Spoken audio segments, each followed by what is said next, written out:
This is where you usually do what you find afterwards. This is the data set we'll be using to enter into L1 and L2 to create our linear function. The first step to graphing this data is to enter it into your calculator. Press Stat, Edit, and then start putting your first column of data into the L1 column in your calculator.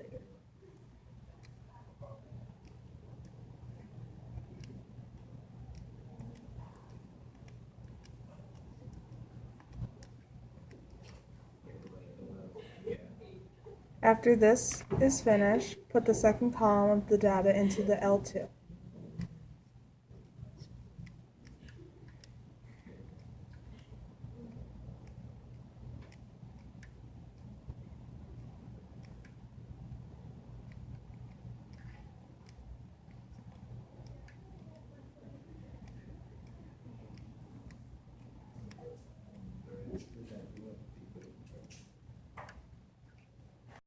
Make a scatter plot to see if our data is appropriate for our linear function. Hit second y equals, then enter. Make sure the on button is highlighted so that the scatter plot can be graphed. Next, we have to make an appropriate window. Hit window. Set the x min to 0, the x max to 12, and the x scale to 1. Set the y min to 0, the y max to 220, and the y scale to 10. Next, hit graph. After the data is entered into the calculator, go back to the home menu and press Stat again.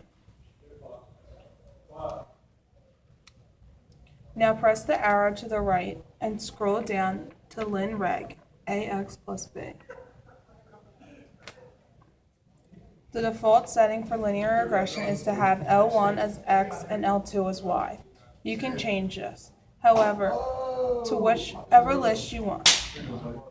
To do so, you just select the list you want as x first, and then a comma followed by the list that you want for the y variable.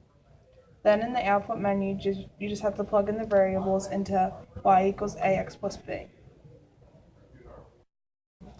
Hit enter to find the variables for a and b.